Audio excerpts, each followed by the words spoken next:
એક નાની વાત સરસ,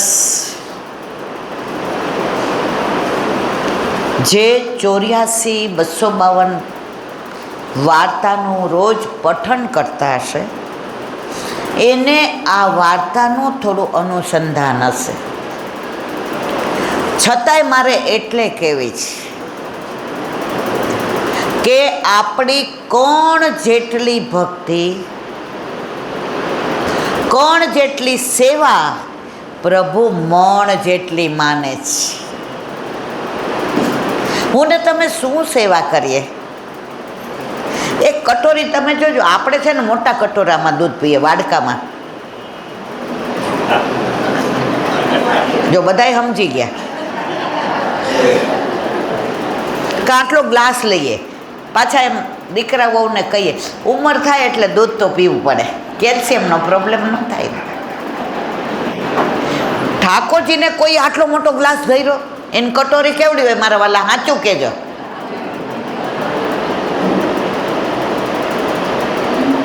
પ્રભુને એટલી કટોરીમાં પણ ગોપીઓ કહે કે તારી માં તો તને આટલું જ ધરે છે, તોય તને એના ઘરે ગમે છે. ઠાકોરજી કહે ગોપી, મારી માને કાંઈ ન કહેતી, મારી માં મને જે આટલું કટોરીમાં ધરે છે ને એ મને આખા બોઘણા જેવું લાગે છે. કેમ? સવારે દૂધ આવે ત્યારે પહેલાં દૂધ આપણે કોનું કાઢીએ છીએ? આપણે નથી પીતા ને, તો પહેલાં યાદ કોને કર્યા? પણ ઘરમાં ઠાકોરજી હોય તો. મને ઘણા એમ કહેલા ભાઈ, હે અમારા ઘરે ઠાકોરજી છે. મેં કીધું અતિ ઉત્તમ. શરૂઆતમાં સત્સંગ ચાલુ કર્યો ને ત્યારે હું આમ ભોળવાઈ જતી હતી. હવે બધાને મળું ને એમ ધીમે ધીમે હું હોશિયાર થઈ ગઈ છું. તો હું રાજી થાઉં, એમ તમારા ઘરે ઠાકોરજી છે ક્યાં? પછી મને એક ભગવદીએ સમજાવ્યું, સાંભળ ઈલા, તારે પૂછવાનું કોણે પુષ્ટ કરી દીધા છે?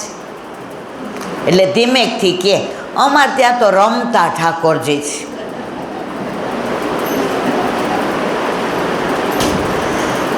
ઠાકોરજી એકેય રમતાય ન હોય, જમતાય ન હોય, દર્શન્યાય ન હોય ને ચરણ સ્પર્શ્યાય ન હોય. ઠાકોરજી ઠાકોરજી જ હોય. પણ પુષ્ટ ન કરાવો ને ત્યાં સુધી તમને એની અંદર પુષ્ટિ પુરુષોત્તમનો ભાવ ના આવે. હવે આ વાર્તા કરું છું એ એના અનુસંધાનમાં છે. વ્રજમાં ઓડેલ ગામ છે. જોયું છે કોઈ આમાંથી? જોયું છે ને? બસ, જે વ્રજમાં ગયા હોય એણે જોયું જ હોય. એ ઓડેલ ગ્રામમાં એક બ્રાહ્મણી રહેતા હતા. એ ગુસાઈજીના સેવક હતા. હવે ઠાકોરજીને એટલા સરસ લાડ લડાવે, હાથે ગાય દોવાની, હાથે ફૂલ ચૂંટવાના, હાથે માળાજી બનાવવાની, દોડવાનું, ગાય દોવાની, હાથે સામગ્રી બનાવવાની. પેલા ગાર હતી, તમે બધાય જોઈ છે? અમારા કાંઠિયાવાડમાં ગાર કહે, તમારે ત્યાં શું કહે? હા, એ લીપણ. મારે આ જ પ્રોબ્લેમ થાય, હું કાંઠિયાવાડી એટલે સમજી ગયા ને મારે શું કહેવું છે. તમને ગમે છે ને? બધું જાતે કરે બે જણા, અને ઠાકોરજીની 8 યામની સેવા. અને બપોરે અનોસર થાય તો બે બહાર બેસે અને જે કોઈ કાંઈ પાય પૈસો આપે એ વ્યાવૃત્તિ કરીને એમાંથી ને ઠાકોરજીને ચલાવે. હવે એમ કરતાં બ્રાહ્મણીના લગ્નને 15-17 વર્ષ થયા, પણ કશુંય બાળક થયું નહીં. એટલે સ્ત્રી સહજ સ્વભાવ. એકવાર સેવામાં હાથ પવિત્ર કરતા હતા ત્યારે બ્રાહ્મણે કીધું, બ્રાહ્મણ દેવતા સાંભળો ને મારી વાત એક. હા બોલ. ઠાકોરજી કાંઈ કહે છે તને? એ કે ના, આજે મારે તમને કાંઈક કહેવું છે. બોલ. આટલા વર્ષથી પ્રભુ આપણે ત્યાં બિરાજે છે. ભગવાને એક દીકરો દીકરી આપ્યા હોત ને, ત્યાં બ્રાહ્મણે હાથ આમ મૂકી દીધો, એ માગવાનું. પ્રભુને ખબર છે આપણે શું જોઈએ છે. ઘણીવાર આપણે છે ને, તમે બધાએ આ વાર્તા સાંભળી હશે કે પેલો સેનાપતિ હતો, એ દરેક રાજમાં જઈને જીતીને આવે અને રાજા એને સરપાવા, મારા સેનાપતિ જેવો કોઈનો નહીં. હવે એકવાર રાતના સૂતો તો તેને વિચાર આવ્યો, આટલા રાજમાં હું જાઉં, આટલા રાજા ચડાઈ કરે અને આટલા રાજ જીતીને આપું છું, પણ આ રાજા તો કોઈ વાતમાં સમજતો જ નથી. એ દિવસે રાજાએ રાણીને કીધું, રાણી સાહેબા, આ સેનાપતિની તોલે કોઈ ન આવે હો.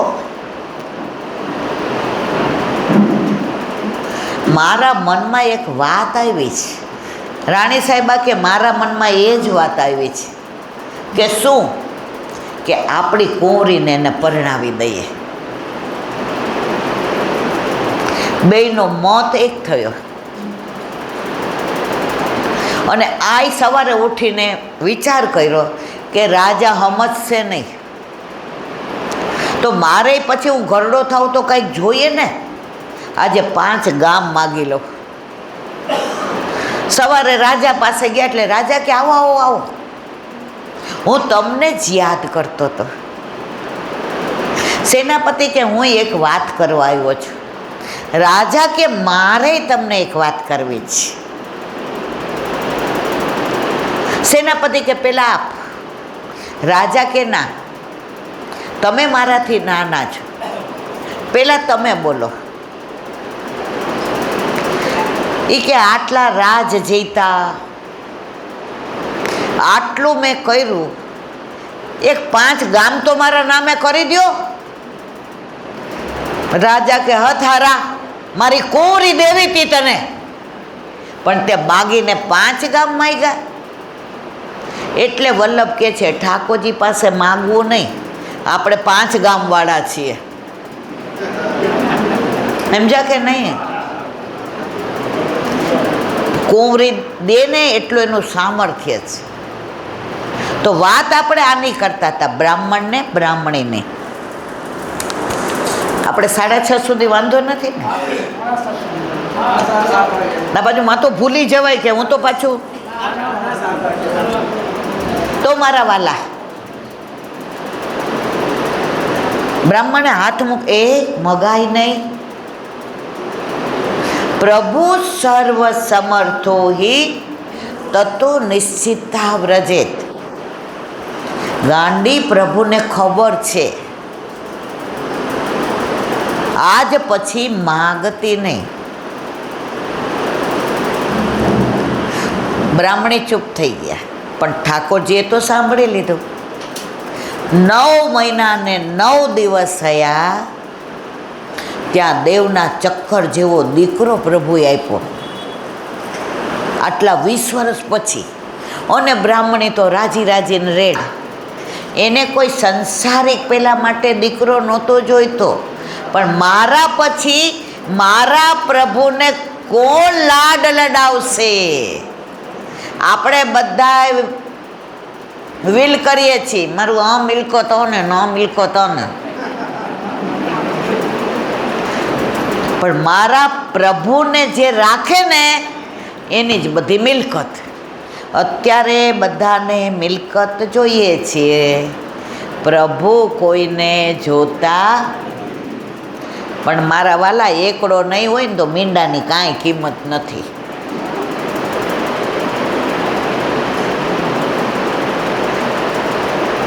હવે એવો સરસ દીકરો, નામ પાડ્યું ધર્મદાસ. શું પાડ્યું?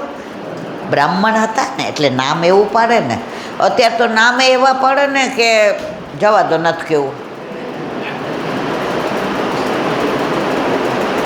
દીકરો રાત્રે ન વધે એટલો દિવસે વધે ને દિવસો ન વધે એટલો રાત્રે વધે. રૂપરૂપનો અંબાર. 6 મહિને ખબર પડી દીકરો અંધ છે, સુરદાસ છે. સમજાય છે ને મારી વાત બધાને? બ્રાહ્મણી બોલવા ગઈ. અરે રે, બ્રાહ્મણ કે નહીં, પ્રભુ કરે સો આપણા માથે બિરાજતા આપણા ઠાકોરજી આજે નહીં, કાલે નહીં, ક્યારેય આપણું અહિત કરે નહીં. આપણે જીવ સ્વભાવથી દુષ્ટ છીએ. આપણી ઈચ્છા પ્રમાણે ન થાય ને, આ ઠાકોરજી મારી હારે જ આવું કરે છે. અને જો ઈચ્છા પ્રમાણે થાય, ઠાકોરજી ઘરમાં છે એટલે શું ચિંતા. હમણાં તો ગાડાને પૈડાને ફરતા વાર લાગે, પણ આપણને ફરતા વાર લાગે. આજે જ મેં એક સરસ વાક્ય વાંચ્યું હતું. મોબાઈલમાં આંગળ આમ કરીએ છીએ ને આખો દિવસ, એટલા માળામાં આમ કરો ને તો આપણો ઉદ્ધાર થઈ જાય. પણ મોબાઈલ આવ્યા પછી માળા કોઈને ગમતી નથી. વાત કરતા હતા આપણે બ્રાહ્મણી, તો એ ધર્મદાસ 6 મહિને ખબર પડી કે અંધ છે, સુરદાસ છે. બ્રાહ્મણી માં છે ને, અરે રે ભગવાન, એ બોલવા જતી હતી કે આવો દીકરો આપ્યો એના કરતાં નો આપ્યો હોત તો સારું હતું. બ્રાહ્મણ કે નહીં, પ્રભુ કરે સો ભલી કરે. હવે આ ધર્મદાસ મોટા થવા માંડ્યા તો બ્રાહ્મણી એને નવડાવે, ધોવડાવે, તૈયાર કરે, ગુસાઈજી પાસે એને બ્રહ્મ સંબંધ અપાવ્યું અને સેવામાં બેસાડે. દેખ ધર્મા, ઠાકોરજી કો જગાતી હું, દેખ ઘંટી દેખ. એટલે ઓલો એમ ઓ મને દે, ઘંટી દે. પછી તો એવી ટેવ પડી ગઈ કે જેવું સવાર પડે નવડાવે ને એટલે એ ત્યાં આવીને બેસી જાય ને ઘંટી લઈને કે આવી જા, હવે જગાવવાનો સમય થયો છે. ફૂલ ચોંટવા જાય ને એટલે પાછળ ટકટક કરતા દોડતા જાય ધર્મદા. હું કરું છું, નીચેથી બધા લે અને થાળીમાં માને કે લે. તુલસીજી સવારે ને એટલે કે મને દે, હું કરી દઉં. ધર્મદાસને મા બાપને જેવી સેવાની ટેવ હતી એવી જ પડી. સવારે જગાવવાને જારીજી ભરે એટલે મને દે, હું હાથ લગાડું. યમનાષ્ટક બોલે એટલે કે હું બોલું છું. ઘરમાં પ્રભુ હોય ને તો છોકરાઓને મોરના ઈંડાને ચિતરવા પડે, પણ મોર જ ઘરમાં ન હોય તો ચિતરેલા શું કામના? જવા દો, એક વાત છે નથી કેવી, પછી ફરી વાર.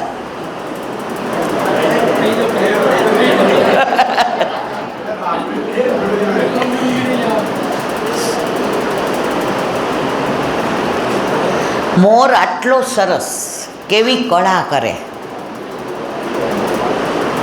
પણ મોર શું ખાય ખબર છે ને તમને? શું ખાય? સાપ ખાઈ જાય. તો જો આપણે આપણા બાળકોને સારા સંસ્કાર ન આપીએ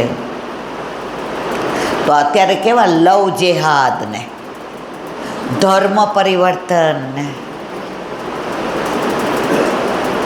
જો આ બધાથી બચવું હશે, આપણે સૌથી પહેલાં ભારતીય છીએ, પછી સનાતની છીએ અને પછી વૈષ્ણવ છીએ. આપણે આંધળું અનુકરણ કરી રહ્યા છીએ ફોરેનનું.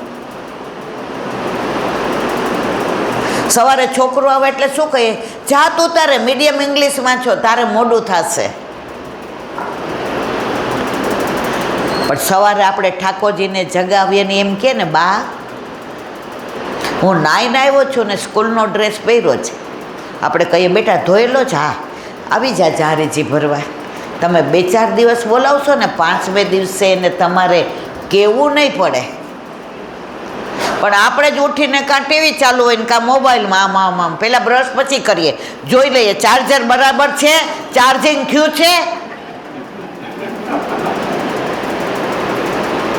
મને મોબાઈલ નથી આવડતો.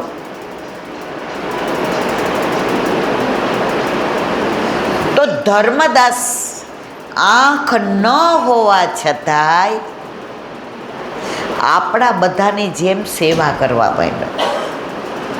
હવે 8 વર્ષના થયા ધર્મદાસ, અને બ્રાહ્મણ ને બ્રાહ્મણી બહાર બેઠા હતા. એક ટ્રક આવ્યો અને બેયને પીછલીને વયો ગયા. બે ત્યાં ને ત્યાં લીલામાં પહોંચી ગયા. ધર્મદાસને આંખ નહીં.